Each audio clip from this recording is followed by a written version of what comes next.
Welcome to Chillin' 101. We hope this video helps. First, confirm your internet connection and Microsoft servers are reachable on ports 80 and 443. Use ping and a browser to verify connectivity and portal access.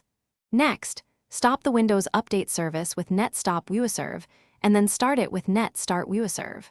This clears locked files and refreshes the service state. If software distribution /download exceeds 2 GB, delete its contents to remove corrupted update packages.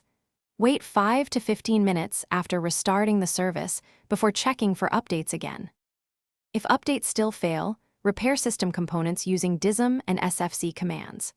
Open an elevated command prompt and run dism/online/cleanupimage/restore health to repair the component store. Allow 15 to 30 minutes for dism to complete on most systems.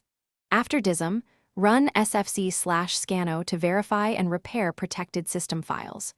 Reboot the PC when scanning finishes and then attempt checking for updates again. If failures continue, reset Windows Update components manually following documented command sequences and reboot once more. For persistent issues, inspect group policy and registry settings that redirect updates to WSUS servers.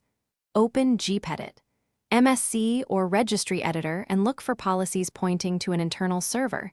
Disable them to restore Microsoft Update access. If automatic checks still fail, manually download updates from the Microsoft Update catalog and install them with the standalone MSU files. Before making registry edits or large changes, create a system restore point and backup important data. Finally, consider running the Windows Update. Thanks for watching. Consider subscribing if we helped you.